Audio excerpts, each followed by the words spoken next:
So hello everyone. आज की इस वीडियो में हम लोग कुछ वन मार्क क्वेश्चंस डिस्कस करने वाले हैं। चैप्टर है आपका इलेक्ट्रोस्टैटिक्स, करंट, इलेक्ट्रिसिटी और मैग्नेटिज्म पार्ट। ठीक है, तो इसमें मैंने बेसिकली आपके 16 क्वेश्चंस सिलेक्ट किए हैं। ठीक है, तो आपको क्या करना है कि ये क्वेश्चंस जो है इसका मैं पीडीएफ डिस्क्रिप्शन में दिया है, वो उसको आप डाउनलोड कीजिए और 5 मिनट या मैक्सिमम 7 मिनट के अंदर, 7 मिनट्स, 5 to 7 मिनट्स में उनका आंसर्स आप पता लगाइए। क्या है पता लगाइए मतलब आपको लिखना है वो आंसर। ठीक है, मैक्सिमम 10 मिनट्स। और 10 मिनट्स के बाद आपको ये वीडियो में चेक कर लीजिए कि आंसर टैली कर रहे हैं कि नहीं कर रहे हैं। ठीक है, वन मार्क के क्वेश्चन देखिए, वन मार्क के क्वेश्चन में कुछ कॉमन वॉमन पढ़ने का जरूरत नहीं है आपको। बेसिकली आपको प्रैक्टिस करना है, कॉन्सेप्ट क्लियर करना है। ठीक है, और ये जो वन मार्क के क्वेश्चन आप आंसर करेंगे तो आपके ओवरऑल मतलब कॉन्सेप्चुअल स्किल भी डेवलप होगा, बाकी क्वेश्चंस करने में भी आपको ये हेल्प होगा। ठीक है, तो आप वीडियो पॉज कीजिए, वो क्वेश्चन जो है 10 मिनट्स के अंदर, ठीक है, 5 मिनट में हो जाए तो बहुत ही अच्छा है, पर 10 मिनट्स में करके आप फिर ये चेक कीजिए मेरे आंसर्स के साथ। ठीक है, तो मैं अभी आंसर्स डिस्कशन स्टार्ट कर रहा हूँ। ओके, सो फर्स्ट क्वेश्चन हो गया कि name the physical quantity whose SI unit is volt per metre. Volt per metre. ठीक है, अब देखिए इलेक्ट्रिक फील्ड जो होता है ना, electric field is equal to होता है minus dv by d r. Electric field is negative gradient of potential. ठीक है, इसका प्रूफ भी पूछा जा सकता है एग्जाम में। ठीक है, तो यहाँ पे आपका जो ये पोटेंशियल है इसका यूनिट वोल्ट में है और आर का यूनिट मीटर में है। तो इलेक्ट्रिक फील्ड क्या हो गया? वोल्ट पर मीटर, है कि नहीं?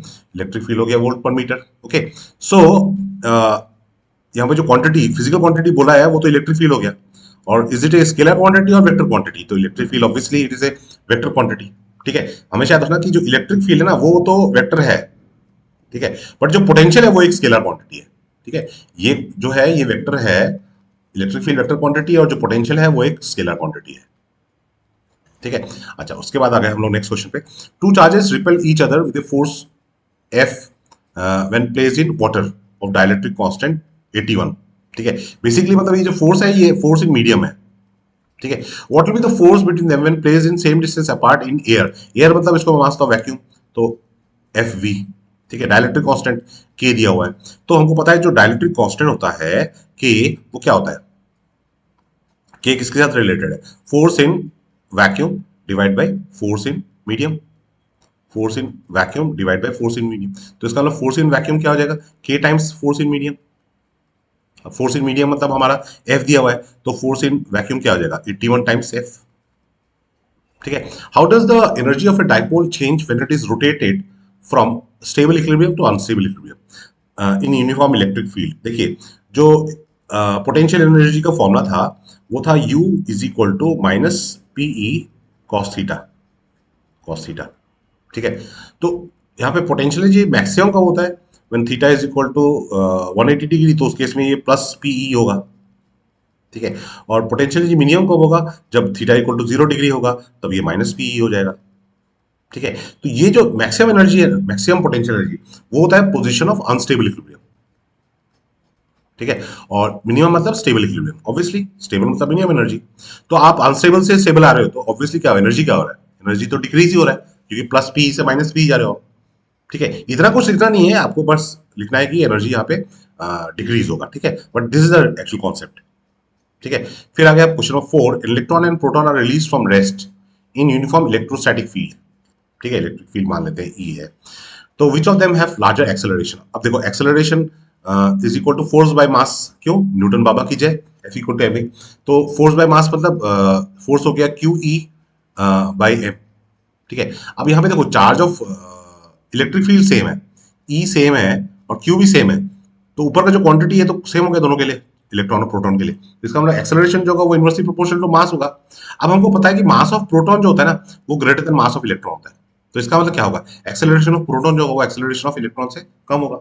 ठीक है, electrostatic field lines do not form close loop. क्यों? Because electric field is conservative, because electric field is conservative, direct NCERT में लिखा हुआ ये चीज। ठीक है, how does relaxation time of electron in a conductor change when temperature decreases? ठीक है, अब यहाँ पे रिलैक्सेशन टाइम होता क्या है? मतलब एक इलेक्ट्रॉन दूसरे इलेक्ट्रॉन को जब टक्कर मारेगा ना, एक इलेक्ट्रॉन दूसरे इलेक्ट्रॉन को टक्कर मारेगा, तो टक्कर मारने के बीच में जो टाइम लगता है ना, that is called relaxation time. तो ऑब्वियसली आप टेम्परेचर को डिक्रीज करोगे तो धीरे से टक्कर मारेगा, उसका स्पीड कम हो जाएगा ना। ठीक है, तो धीरे से जाके टक्कर मारेगा तो क्या होगा? मतलब ज्यादा टाइम लगता है ना, स्पीड ज्यादा हो गया तो फटक से टक्कर मार देगा। तो टाइम, अगर आप यहाँ पे लिखा हुआ है कि temperature of the conductor decreases, temperature decrease करेंगे तो एनर्जी डिक्रीज होगा, तो ज्यादा टाइम लगेगा, रिलैक्सेशन टाइम विल इंक्रीज। ठीक है, copper wire of resistance R is uniformly stretched till its length is increase to N times, what will be the new resistance. ठीक है, अब देखो ये formula R is equal to rho L by A, तो इस फॉर्मूले में जो आर हम लोग प्रोपोर्शनल टू एल बोलते हैं ना, वो कब बोलते हैं, जब एरिया कांस्टेंट होता है। ठीक है, और आर इनवर्सली प्रोपोर्शनल टू ए बोलते हैं, कब बोलते हैं, जब एल कांस्टेंट होता है। ओके, बट यहां पे क्या हो रहा है, जब आप स्ट्रेच कर रहे हो ना वायर को, जब आप वायर को स्ट्रेच कर रहे हो तो उस केस में एल और ए दोनों चेंज होता है, तो उस केस में R proportional to L square होगा, R proportional to L square, या R inversely proportional to A square, are inversely proportional to A square. ठीक है, स्ट्रेचिंग में ये वाला फॉर्मूला यूज करना है, स्ट्रेचिंग के लिए ये वाला are directly proportional to L square, are inversely proportional to L square. तो यहाँ पे आप ए स्क्वायर, तो एरिया जो लेंथ है यहाँ पे एन टाइम्स इंक्रीज कर रहे हैं, तो इसका मतलब आपका जो रेजिस्टेंस है वो एन स्क्वायर टाइम्स इंक्रीज हो जाएगा।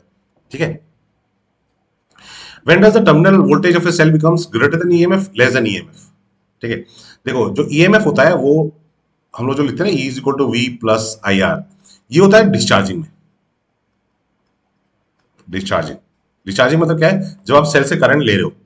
ठीक है, और V इज इक्वल टू होता है E प्लस आई आर, कब होता है, चार्जिंग में, जब सेल में आप करंट दे रहे हो, सेल को चार्ज कर रहे हो, घर में इन्वर्टर बैटरी चार्ज करते हैं ना, तो चार्जिंग, तो चार्जिंग में आपका V जो होगा वो E से बड़ा होगा, और डिस्चार्जिंग में E जो होगा वो V से बड़ा होगा। ठीक है, state the condition under which terminal potential difference across battery and EMF are equal. ठीक है, तो E is equal to V कब होगा, जब सेल आइडियल होगा, मतलब internal resistance of the cell zero होगा। ठीक है, a beam of electron projected along x axis experiences a force due to magnetic field along y axis। ठीक है, तो ये आपका x axis हो गया, ये आपका y axis हो गया। ठीक है, और ये आपका z एक्सिस हो गया। तो यहाँ पे बोला है what is the direction of the magnetic field. अब देखो जो फोर्स होता है वो होता है q times v cross b, v cross b। ठीक है, experience a force due to magnetic field along y axis, तो जो फोर्स है वो अलोंग y एक्सिस है, जो फोर्स है, ठीक है, वो किस तरफ है, अलोंग y एक्सिस। ठीक है, beam of electron projected along x axis, electron किधर जा रहा था, इलेक्ट्रॉन का वेलोसिटी किस तरफ है, इस तरफ है। ठीक है, तो देखो अब मैग्नेटिक फील्ड को अगर मैं यहां लूं, this is the direction of the sorry experience force, what is the direction of the magnetic, अब मैग्नेटिक फील्ड मैं मान लूं इस डायरेक्शन में, z एक्सिस, तो जो v क्रॉस b होगा ना, v क्रॉस b वो तो नीचे की तरफ हो जाएगा। ठीक है, बट ये तो इलेक्ट्रॉन है ना, तो इलेक्ट्रॉन फोर्स किस तरफ एक्सपीरियंस करेगा, वो तो ऊपर की तरफ ही करेगा ना, फोर्स y एक्सिस की तरफ ही होगा। तो इसका मतलब जो मैग्नेटिक फील्ड है वो किस डायरेक्शन में, along z axis, magnetic field किस तरफ है, अलोंग z एक्सिस। अच्छा, what is the principle of a moving coil galvanometer, moving coil galvanometer का प्रिंसिपल क्या है, मूविंग कॉइल गैल्वेनोमीटर का प्रिंसिपल ये है कि whenever A current carrying loop is placed in a magnetic field it will experience a torque. ठीक है, whenever A current carrying loop is placed in a magnetic field it will experience a torque. अच्छा, next हो गया, is any work done on moving charge by magnetic field, no. देखो F is equal to q v cross b होता है, तो जो यहाँ पे जो फोर्स होता है ये कभी भी काम नहीं करेगा, क्यों, क्योंकि जो फोर्स है वो परपेंडिकुलर टू वेलोसिटी है, इसका मतलब जो फोर्स है वो perpendicular to direction of displacement है, तो वर्क डन हमेशा जीरो होगा, चेंज इन काइनेटिक एनर्जी भी हमेशा जीरो होगा। ठीक है, where on earth surface is the vertical component of earth's magnetic field zero, कहां पे जीरो होता है, इक्वेटर में जीरो होता है। ठीक है, इक्वेटर में मैग्नेटिक फील्ड हमेशा, vertical component of earth's magnetic field zero होगा। ठीक है, Why don't two magnetic field lines intersect each other? Magnetic field lines intersect क्यों नहीं करते हैं? देखो magnetic field lines होता है ना, ये अगर magnetic field lines है, तो यहाँ पे अगर हम टेंजेंट ड्रॉ करते हैं तो टेंजेंट का जो डायरेक्शन होता है वो direction of the magnetic field होता है। तो अगर लाइन्स ऑफ फोर्स इंटरसेक्ट कर गए तो वहां पे दो दो टेंजेंट हो गए या एक से ज्यादा टेंजेंट होगा, तो उस केस में मैग्नेटिक फील्ड एक से ज्यादा होगा, एक ही पॉइंट में एक से ज्यादा मैग्नेटिक फील्ड का डायरेक्शन हो नहीं सकता है। ठीक है, under what condition is the force acting on a charge moving on a uniform magnetic field minimum.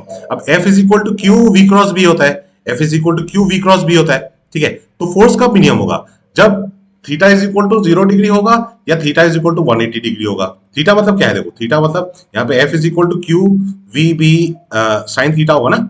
ठीक है, तो चार्ज पार्टिकल अगर मैग्नेटिक फील्ड के पैरेलल या एंटी पैरेलल जाएगा तो उस केस में फोर्स मिनिमम होगा। ठीक है, mention two characteristic properties of material suitable for making core of transformer, transformer का कोर बनाने के लिए किस तरह का मटेरियल यूज कर सकते हैं, करना उनका प्रॉपर्टीज कैसा होना चाहिए। देखो मैग्नेटिक फील्ड वहां पे जो कोर ऑफ द ट्रांसफॉर्मर है वहां पे मैग्नेटिक फील्ड जितना ज्यादा होगा फ्लक्स उतना ही ज्यादा अच्छा होगा, ठीक है। तो मैग्नेटिक फील्ड ज्यादा होने के लिए क्या चाहिए, परमेबिलिटी चाहिए, ठीक है। प्लस ट्रांसफार्मर को आपका मैग्नेटिक प्रॉपर्टी कब शो करना है, जब वहां पे करंट फ्लो कर रहा हो। जब करंट फ्लो नहीं कर रहा है तब उसको मैग्नेटिक बिहेवियर शो नहीं करना है, मतलब उसका क्या, रिटेंटिविटी कम होना चाहिए। रिटेंटिविटी कम होना चाहिए, परमिबिलिटी ज्यादा होना चाहिए, ठीक है। सो ये हो गया आपके ये 16 क्वेश्चंस के आंसर, ठीक है।